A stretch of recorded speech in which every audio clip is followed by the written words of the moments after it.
తొలిసారి ఎమ్మెల్యేగా గెలిచిన గొండు శంకర్ నియోజకవర్గంలో అభివృద్ధి పనులకు శ్రీకారం చుట్టారా? ఎమ్మెల్యేగా నియోజకవర్గ ప్రజలకు అందుబాటులో ఉంటున్నారా? ప్రభుత్వ పెద్దలతో సంబంధాలు ఎలా ఉన్నాయి? సర్పంచ్గా ఉండి అధికార పార్టీ నుండి బరిలోకి దిగిన మంత్రిని ఓడించిన గొండు శంకర్ ఎలాంటి పనులకు శ్రీకారం చుట్టారు? ఆయనపై ప్రజల్లో నెగిటివ్ టాక్ ఉందా?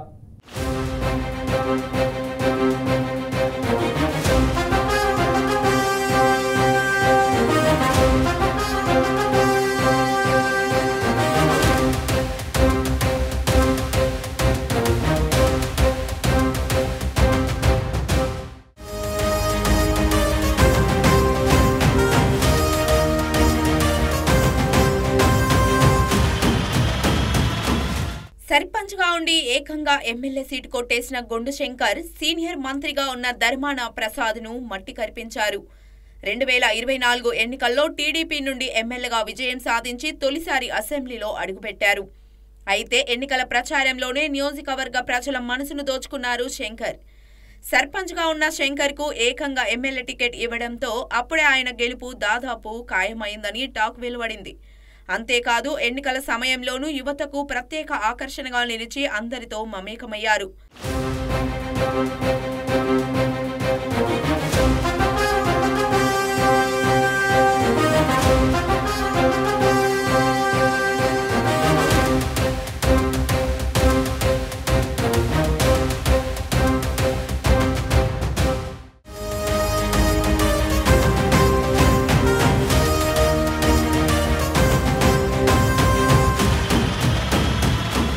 ఇక ఎమ్మెల్యేగా గొండు శంకర్ పలు అభివృద్ధి కార్యక్రమాలకు శ్రీకారం చుట్టారు.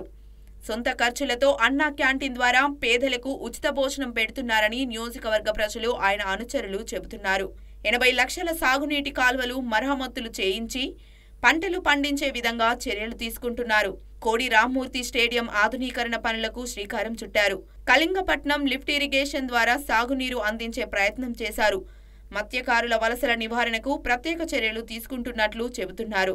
జెట్టీలు ఏర్పాటు చేయడం, లిఫ్ట్ ఇరిగేషన్ పనులకు చర్యలు చేపట్టడం, 80 కోట్లతో జలజీవన్ మిషన్ పనులు ప్రారంభించినట్లు చెబుతున్నారు. ఔటర్ రింగ్ రోడ్డు పనులకు శ్రీకారం చుట్టారు.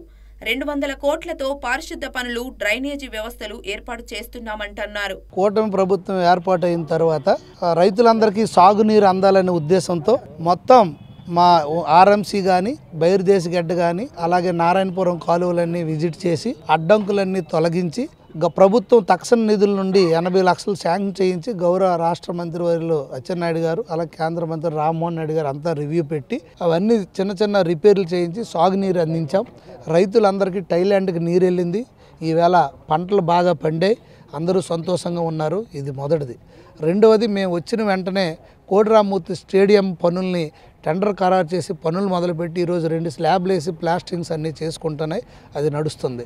మూడవది, ఏదైతే మనకి అత్యంత నరకానికి దారిలాగా ఉండే రైల్వే స్టేషన్ రోడ్డుని మేము ఇమ్మీడియట్గా స్టార్ట్ చేయించాం. కాంట్రాక్టర్ బెటమిన్కి డబ్బులు లేదంటే 205.8 టన్నులు బెటమిన్ ఇప్పించాం. ఇప్పుడు 15 కోట్ల డబ్బులు గత ప్రభుత్వం బకాయిల్ని చెల్లించి పరుగులు పెట్టిస్తున్నాం. అది కూడా 6 నెలల్లో ఆ పనులన్నీ కూడా పూర్తి చేస్తాం.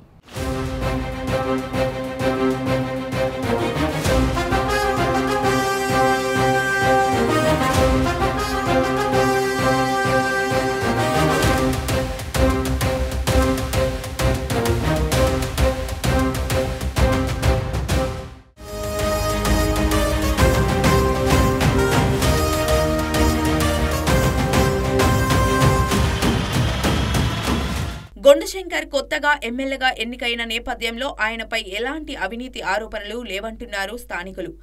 ఎమ్మెల్యేగా నియోజకవర్గంలో పలు అభివృద్ధి పనులకు శ్రీకారం చుట్టిన ఆయన ప్రజలతో సత్సంబంధాలు కొనసాగిస్తూనే ఉన్నారు. దీంతో నెగిటివ్ ఇమేజ్ కనిపించడం లేదంటున్నారు. మృదు స్వభావి కావడంతో ఎలాంటి గొడవలకు ఎమ్మెల్యే పోరనే టాక్ కూడా వినిపిస్తోంది. సర్పంచ్ స్థాయి నుంచి రావడంతో ఆయనకు ఎలాంటి అవినీతి మరకలు అంటలేదంటున్నారు. ఎమ్మెల్యేగా నియోజకవర్గ ప్రజలకు అందుబాటులో ఉంటున్నారనే అభిప్రాయాలు ఉన్నాయి. ప్రభుత్వ పెద్దలతో మంచి సంబంధాలు కొనసాగిస్తూ నిధులను మంజూరు చేయించుకుంటున్నారని తెలుస్తోంది. మొత్తానికి ఇప్పటి వరకైతే ఎమ్మెల్యే శంకర్పై ఎలాంటి నెగిటివ్ టాక్ లేదనే టాక్ వినిపిస్తోంది.